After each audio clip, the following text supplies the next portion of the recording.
Welcome to the Lantern Files, where silence has a sound and every shadow hides a story. If you love mysterious, slow-burn horror, make sure to subscribe and turn on the bell icon.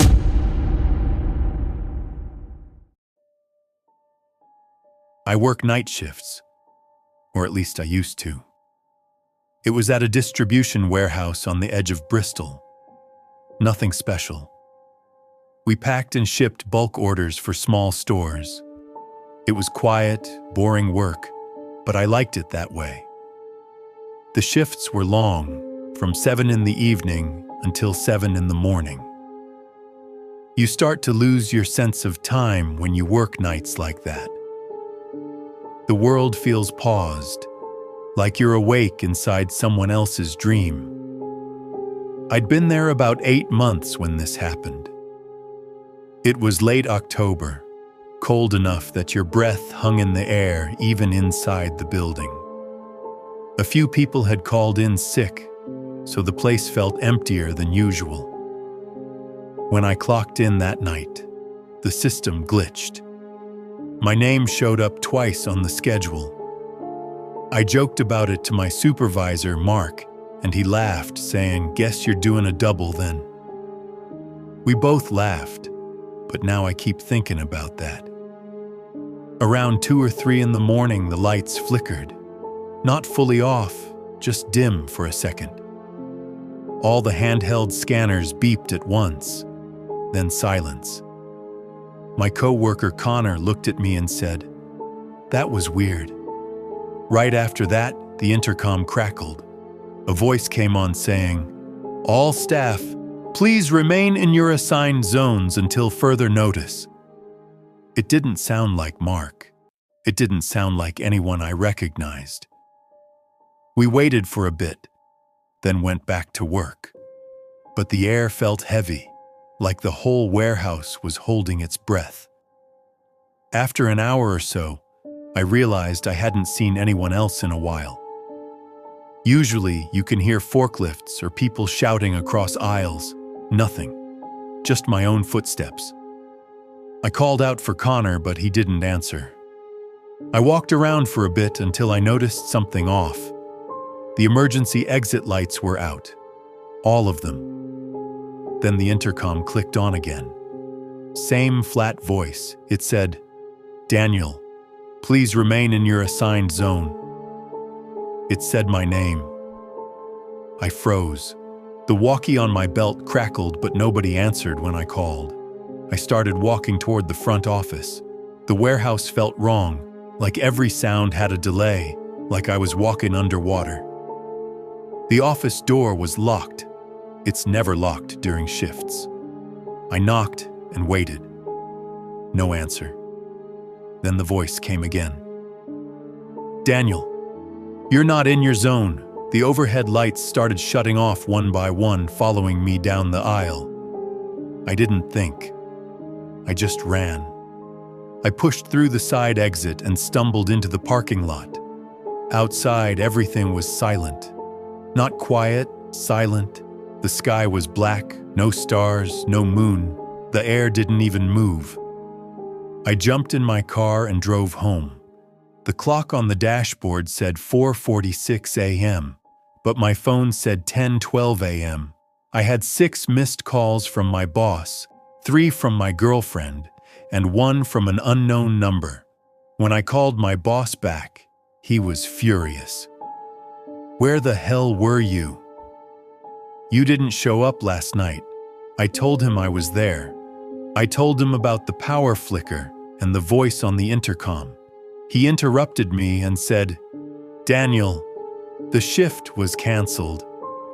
The warehouse was closed for maintenance. Nobody was there last night." I told him I saw Connor. He paused for a long time before saying, "Connor's been out sick all week." Later that day, I went back to the warehouse. My car's tire tracks were still in the parking lot. The security guard let me check the footage. Every camera was down from 6:58 p.m. to 7:01 a.m., complete blackout. The IT guy said that wasn't possible. The system runs on a separate power source. It can't all go dark unless someone disables it manually. They also checked the entry logs. My keycard didn't register. There was no record of me entering the building that night. That was 3 months ago. I quit after that. Sometimes when I wake up around 3 in the morning, I hear faint static, like the buzz of an intercom. Once I thought I heard a voice through my phone speaker, soft and calm, saying my name. Daniel, you're not in your zone.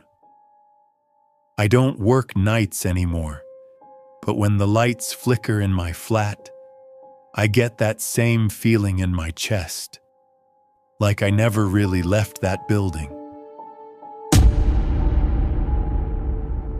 Let's move on to the next horror story.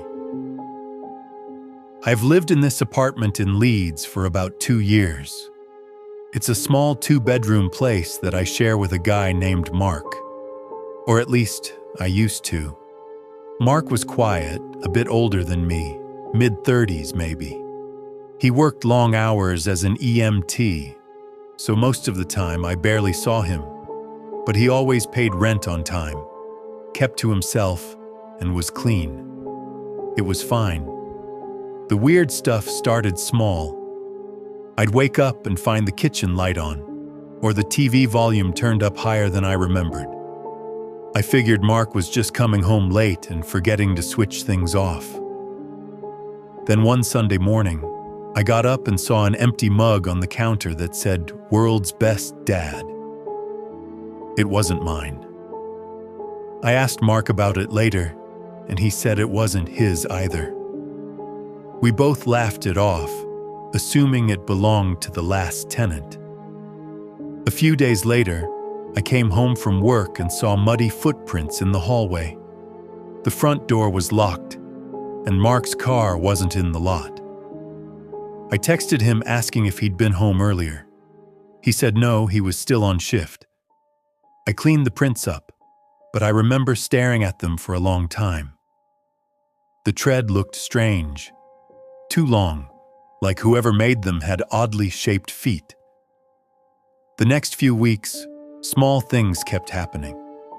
Drawers open, blinds shifted, my charger missing, and then turning up in a different socket. I thought maybe I was just tired. Night shifts can mess with your head. Then came the night I heard footsteps. It was around 2 a.m. I was half asleep when I heard someone walking down the hall. Slow, heavy steps. I called out, "Mark?" But no one answered. The footsteps stopped outside my door. I didn't move. I just listened. After about 30 seconds, I heard the sound of breathing. Not close, but steady. Then it faded away. In the morning, I asked Mark if he'd come in late. He looked confused and said he'd spent the night at his girlfriend's place. I wanted to tell him what I'd heard, but I didn't want to sound paranoid. That evening, I got home before him. I sat in the living room scrolling through my phone when I noticed something on the hallway mirror. Someone had written a word in the dust with their finger. It said HOME. I cleaned it immediately, trying to convince myself it had always been there. About a week later, Mark didn't come home for 2 days. When he finally did, he looked awful, pale, shaky. He said he'd been staying at his girlfriend's because something felt off in the flat. He said that when he was alone, he'd wake up to the sound of the shower running. But when he went to check, the bathroom would be empty, no steam, no water, just the smell of wet earth. He told me about a night when he woke up and saw a figure standing near his bed. It was tall and wrong, like its limbs were bending the wrong way. It didn't move, just stood there. He closed his eyes, and when he opened them, it was gone. We both laughed nervously about it, but he looked genuinely terrified. A few days later, he moved out. No warning, no goodbye. Just packed up and left a note saying, "Sorry, can't stay here anymore." After he left, the apartment felt even quieter. I told myself I'd get a new roommate soon, but I didn't. Last week, I was cleaning out his old room. The closet door wouldn't open fully, like something was stuck behind it. When I finally forced it open, I found a small pile of things on the floor. A child's shoe, a cracked phone with no battery, that same "world's best dad" mug. I froze when I saw the shoe. It was caked with dried mud, the same pattern as the footprints from months ago. That night, I couldn't sleep. Around 3 a.m., I heard the door creak open down the hall. I held my breath, pretending to be asleep. I swear I heard slow steps again, coming closer, pausing outside my room. Then something whispered, so softly I almost thought I imagined it. "I'm home." I didn't move until sunrise. When I finally got up, the hallway was empty, but there were muddy footprints leading from the front door straight to my room and stopping right beside my bed. I've been staying at a friend's place since then. I went back once to grab some clothes, but I swear the air in there felt thicker, like the walls were breathing. The landlord called me yesterday. He said he'd been cleaning the flat and found a note behind the hallway mirror. It just said, "Thanks for letting me stay." Let's move on to the next horror story. I work in IT support for a small company outside Manchester. Nothing exciting. I handle server maintenance, ticketing, and security patches. Most of my job is remote, but once a week I go into the office for overnight server updates. Our building's empty at night. It's an old converted textile mill. Tall ceilings, creaky floors, endless hallways that always smell faintly of dust and printer ink. About a month ago, my boss asked me to do an extra maintenance shift because our backup server had been acting weird. Random restarts, missing logs, things like that. I started around 9 p.m., same routine as always. Coffee, headphones, a bit of music while the updates ran. Everything was fine until midnight, when I noticed something odd. Someone else had logged in remotely under my credentials. At first, I thought it was a bug, maybe a session glitch. But then I saw what they were doing. Whoever it was, they were browsing through archived video files from our building's security cameras, footage from 2019. I tried to terminate the session, but it wouldn't disconnect. The system said the user, Daniel Local, was still active. My name is Daniel. I opened the folder they were in, and sure enough, the mouse on my screen started moving on its own. It opened a video file labeled 02-11-19_cam04. The footage showed the same office I was sitting in 4 years ago. Same layout, same desk. I fast-forwarded a bit and saw myself on screen. Younger, tired, typing on a laptop. Then the lights flickered in the video.